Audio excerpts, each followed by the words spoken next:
Alright, welcome back YouTube. It's been a few weeks since I've done a video. Last thing I showed off was rebasing and painting a few Republican Roman guys. I've painted a little bit in that 2 to 3 weeks time since my last video. This is what I've gotten done. Very slow 2 to 3 weeks. Work was very insane. Family commitments also insane. Just couldn't get a lot of painting done. So it is what it is. Sometimes that stuff happens, and then on top of that, I was painting figures that I didn't really have a lot of passion to paint. These Warlord metal Persian archers, they weren't the best. I've been loathing painting them. They've been in my pile for about a year now, and I thought they would be okay, but then when I actually got to put them in front of my face, they were kind of lackluster. But with that said, I needed a unit of archers, independent archers, skirmishing archers, not part of the Sparabaras, for the army. So I've done a video going over the army itself and how I plan to build it. And this is the first unit. So we'll go through here and I'll show some of the work off. As you can see, these guys are pretty colorful. I did them in a whole host of colors, stripes, polka dots, I mean, you name it. And they're going to be a little shiny because I haven't put the matte varnish on them yet. But, oh wow, that one turned out very bright. I guess they turned out okay, all else considering. He's a little shiny because I used a lot of ink washes over the base colors, so some of them are pretty shiny. You know, I tried to do some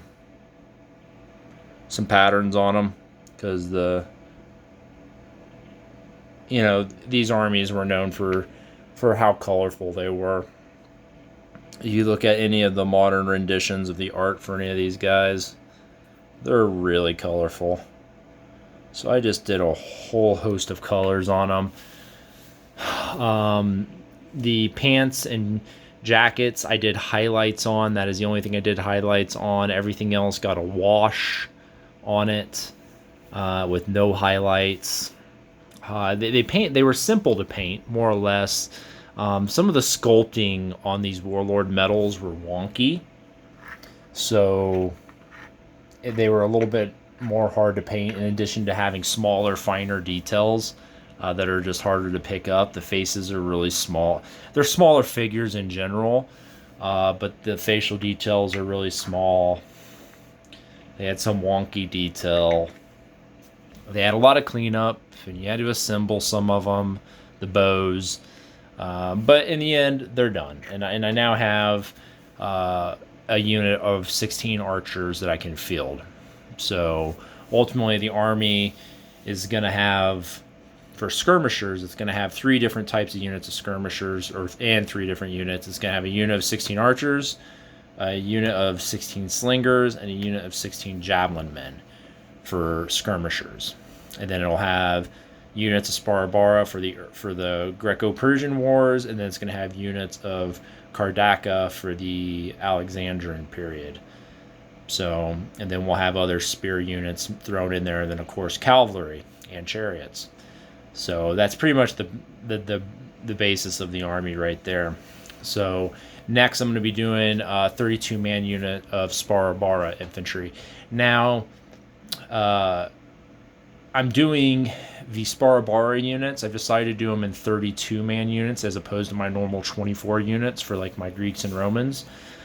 The reason is I want to capture the big nature of the Persian army. So I want the Persian units to be bigger than the Greek units. So that's why I chose to do the Sparabara units in 32-man units. Now the Kardaka units I'm going to do in 24 units because they're essentially imitation hoplites. So they're going to be 24-man units, and I'm going to do 3 of each. So that way I can, switch them out depending if I'm doing Greco-Persian or Alexandrian, Alexander the Great stuff. So yeah, that's this little painting update. Uh, Hopefully, my goal is it's the 10th of October, so there's about 3 more weeks in the month. If I can just finish the the uh, the 32-man unit of Sparabara, I will be okay with that. If I do less than that, I'll be very, very unpleased with myself.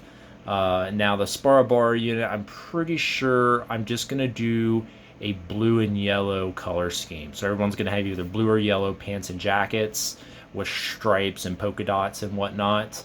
But I'm not gonna go out and do like 15 different crazy colors. Like I did on these guys.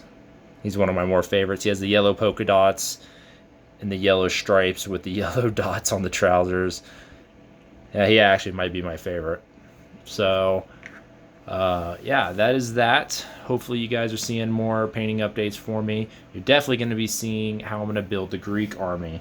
So this is primarily going to be to fight against Holy Diver's force, but I am doing a Greek army to accompany this. It's not going to be as large because Holy Diver has so many Greeks, but I am going to have a Greek army that will be able to be used for, all the wars with the Greeks that they fought against themselves in the 5th, 4th century, and to fight the Persians in the 6th and 4th centuries, or 6th and 5th centuries, sorry. So, yeah, that is that. Until next time, guys, keep on painting.